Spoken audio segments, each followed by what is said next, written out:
everyone, it's Dustin Angel, the Director of Education at Archbold Biological Station. Earlier this week, we ran our first virtual field trip in Archbold's Discovery Classroom series, and the topic was the Lake Wales Ridge. Due to some technical issues, we do not have a full recording of the field trip. So I've grabbed my selfie stick and I am back out here to record new footage. We will show you some of the first part of the field trip where we have the video for it, and then it will transition into the new footage from today. We cannot do the interactions in the chat box like we were doing with the actual virtual field trip, which was a lot of fun, but we can still enjoy ourselves out here today. Let's do it. Hi, everyone, and welcome. Thank you for joining Archbold Biological Station's first ever virtual discovery classroom through Zoom. I'm your moderator, Megan Selva, the Jill Abrahamson Environmental Education Intern. And it's so nice to see everybody. We've got a lot of people in here.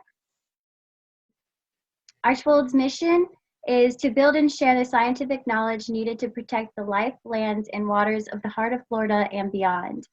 We are so lucky to be able to use this technology to support teachers, parents, and students during this transition.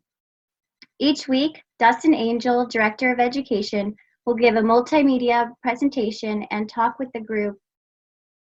So if you enjoy this live event, we hope to see you back next Tuesday at 3:30 p.m. Eastern Time. At this time, we cannot walk the trails together, but in Archbold Discovery's classroom, we can still enjoy outdoor learning. Today, Dustin will be streaming live outside in the field to give us a fun and interactive talk about the Florida Highlands, an ancient dune island called the Lake Wales Ridge, the strip of land that can be seen from a satellite image of Florida.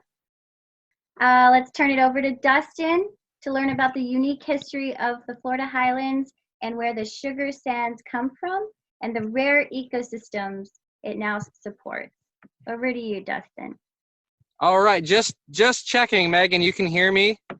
I can hear you. Okay, good. Hey, everybody. I'm so glad that you're joining us on this journey as we try to figure out virtual field trips. How can we share nature using technology? That's what we're trying to do. And it's amazing that when we built this meeting, we didn't know it was going to fill up. I mean, it went right to 100 and we had to expand the meeting room, which is pretty awesome. When we were putting this together, we wanted to make it really for all ages. And we have a whole mix here. I know I've got my nephews and my niece who are in elementary school. I know they're on. And we also have professional scientists on. So it's really everybody is on here wanting to get a chance to see Archbold. Now that we're closed to the public, this is our only chance to share it with you. So here is what I recommend for everybody. I recommend taking notes. If you're a kid, some of the things that I say will be topics that you haven't learned about in school yet. You might not be sure what I'm talking about. Write it down. Look it up later. If you're an adult, if you're a professional scientist, and some of the things I'm talking about seem like things that you learned long time ago and you already know it, my recommendation is embrace your inner child and just embrace inquiry and curiosity and just having fun in nature. Ooh. So with that, let's get started.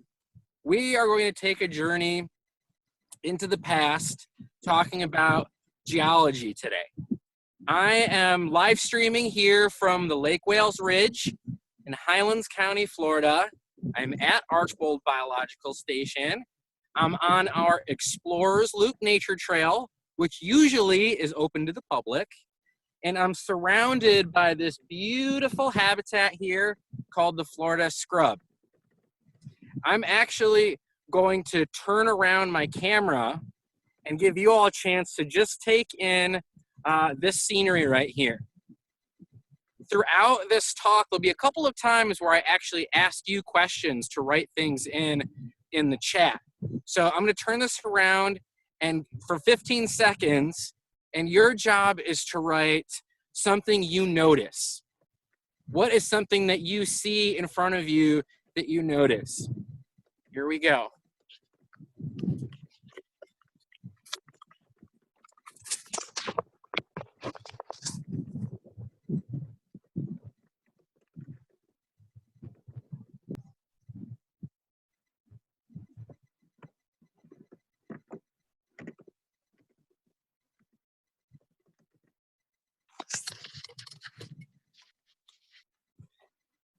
All right, Megan, what kind of answers were we getting there?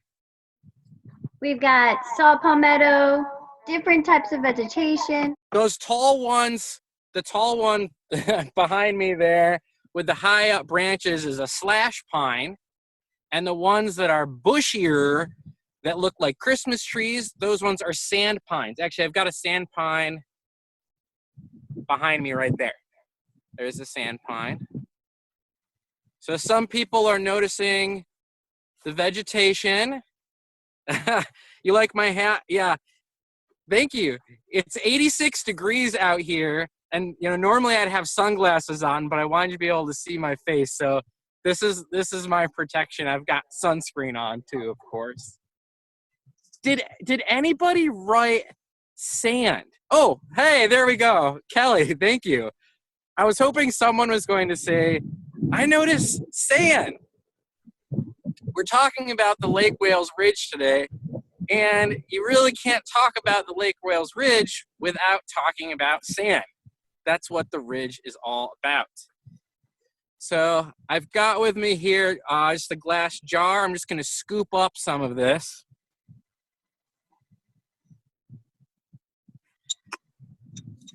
Hold it up here. Take a look at this sand. Not all sand is the same. When you go to different beaches around the world or different places, you're going to see all kinds of different sand. Sometimes when people from other states visit Archbold, or if they just see photos from here, they actually will think that it's snow. They'll look at pictures and they'll think, what is that? There's palm trees and snow on the ground. It is, the locals here call it sugar sand. It looks like sugar. It is pure white. I think the best way to understand the Lake Wales Ridge is to imagine you're in a time machine. Geologists don't know exactly how long the ridge has been here, but they think it's at least 2 million years and maybe longer than that. Let's imagine we go back 3 million years when the ocean was about 100 feet deeper or higher than it is today. I'm actually standing at 130 feet elevation approximately here at Archbold Biological Station. So we're going to go back in time in our time machine and imagine a long skinny island of white sand. It's 116 miles long and just about 8 miles wide. It's incredibly hot on the island. It's very dry for half of the year and then very wet for the other half of the year. In the summertime, you get almost every day, it seems like, a thunderstorm. And the lightning from those thunderstorms, well, they can bring fire. So fires are also a natural part of the ecosystems on the island, spreading through the different habitats. That soil, that white sugar sand, has almost no nutrients in it, and yet life finds a way on the island. Now, I'm going to pull up a picture taken from outer space. This is a photo taken from a NASA space shuttle back in the 1990s of Florida. See if you can find the Lake Wales Ridge from this picture. Take a good look. Right up the middle of the state, look for that light sand strip. white sand strip. I'm gonna give you a few seconds if you can notice it. All right, Megan, why don't you show us where it is? Right there. If you were able to see it, then I would love to see that in the chat if you actually could see it. Once you know where it is, I mean, I'm thinking about the Lake Wales Ridge all the time. Once you know where it is, of that white strip is where I am right now. Geological station. The top end of that strip is right near Orlando. So it gives you an idea. The next slide. Yes, there we go. Ah, there we go. Here are two maps made by Archbold Biological Station that show you the outline of the Lake Wales Ridge. I like the map on the right because it shows that this isn't the only sand ridge in Florida. You can see some of those other ones as well. The important thing about the Lake Wales Ridge is it's the oldest and the biggest. So now that you're picturing the Lake Wales Ridge as an island, think about what happens to species when they're on an island for a long time. Think about the Hawaiian Islands or the Galapagos Islands. When species are stuck on an island for a long time, you have speciation, right? And the Lake Wales Ridge, because it's the biggest and the oldest, has more rare endemic species, and endemic means they're only found in that one place, than any of the other ridges in Florida. The Florida scrub habitat, which is very common on the Lake Wales Ridge, is one of the rarest habitats in all of the United States. On the Lake Wales Ridge, we have 21 species of federally protected plants. That's a lot. That's over 40% of the plant species in all of Florida that are protected by the federal government. We've been talking about the ridge as an island, but what about those times when it wasn't an island? When the water was lower? In fact, when the ocean was much lower than today. Here's a map of the coast of Florida from around 20,000 years ago. You can see Florida was around 2 times as big as it is today. What was the Lake Wales Ridge like 20,000 years ago? Well, it had a lot of the same animals we have today, like gopher tortoises and Florida scrub jays, black bears, Florida panthers, all that good stuff.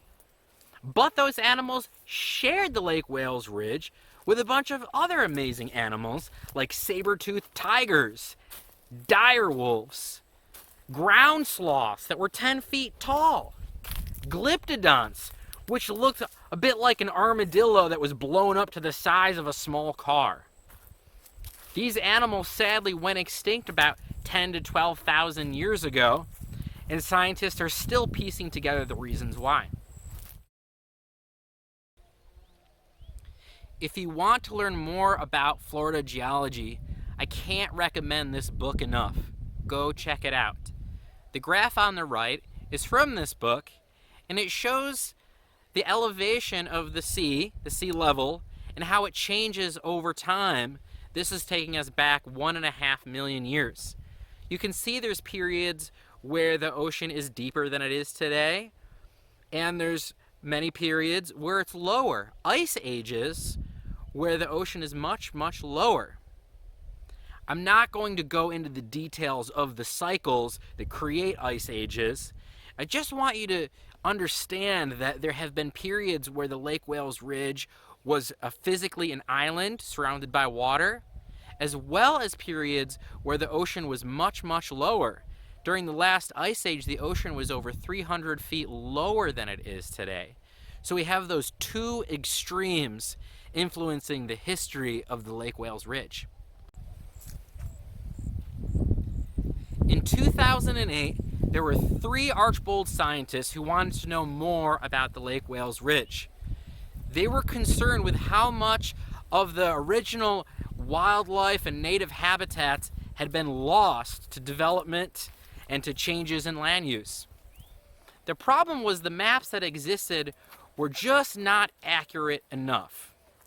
So what they did is they looked at the old maps, they looked at aerial photographs, they looked at vegetation, they looked at the types of soils, and they even visited over 200 spots along the ridge so they could get a really accurate idea of just where the ridge was.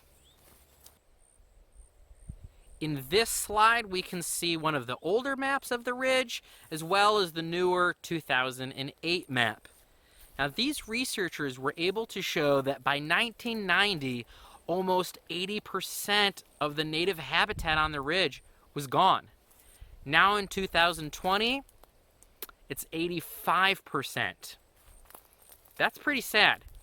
But places like Archbold Biological Station are preserving parts of the ridge.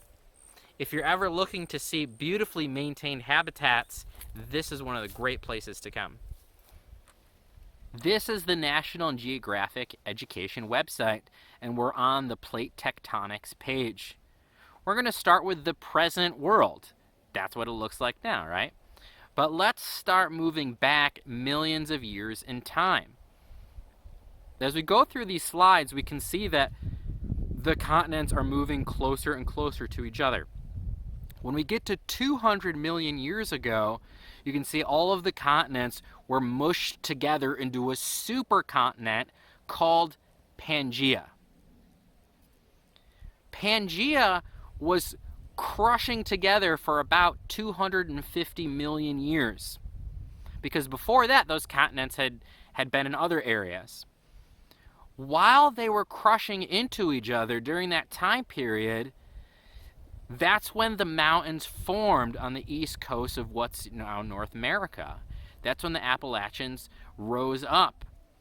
And at the time, they were really tall and pointy. Imagine thinking of the Rocky Mountains today.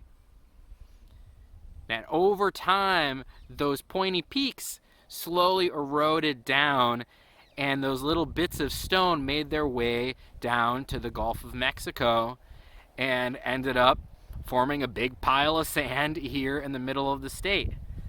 At those times when the ocean is higher, the water, moves in and pushes sand inward. And that's how we got the ridge in the middle of the state. The other interesting thing here is that when Pangaea was together, North America stole a piece of North Africa. That little piece is Florida. If you ever look at a map of North America and you see Florida hanging down there on the southeastern corner, you might wonder why it's so different. Why is it hanging there? Well, the reason is because it's a little piece of Africa that broke off and then followed North America as it traveled to where it is today. Pretty amazing, right? How do geologists know this?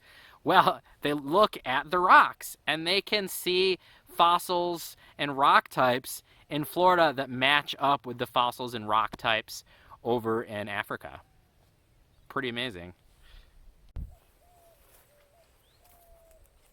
As we finish up this walk on the Lake Wales Ridge, let's take a moment to think about the people who have come before, who've lived on this land.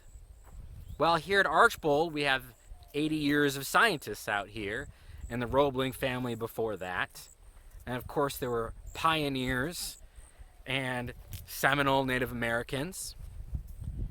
We can go even further back before that, though. Last year, I had the fortune of photographing an ancient canoe that was getting dug up and unearthed from a river near here. For 4,000 years, this canoe had been hiding under the water. The archaeologists thought that maybe Hurricane Irma had dislodged it and moved it down the river, which is why someone was able to stumble upon it while hiking. When remembering all of these people who came before us on the Lake Wales Ridge, I think about the 7th generation philosophy, which I first learned from the Haudenosaunee, or the Iroquois, in upstate New York, where I'm originally from. The philosophy goes like this: when making big decisions that'll change the land around you, you don't just consider how it will affect things today or even a year from now. You consider the people 7 generations from today into the future. How will it affect them? Part of this is that by honoring those in the future, we're also honoring those that came 7 generations before us that helped steward this land and give it to us in the condition that it's in today. So, with that, I'd encourage all of you to consider the 7 generations in the future from now and how we can live our lives in a way that they can come out to these same beautiful places on the Lake Wales Ridge and see these same sights we're seeing today. Thanks for joining me here on the Lake Wales Ridge at Archbold Biological Station today. I hope you had a good time, and I hope you learned some new things about the Lake Wales Ridge. If you want to learn more about Archbold and the research here, check out our website, check out our social media, go to our website and sign up for our monthly e-newsletter. Thank you. Bye.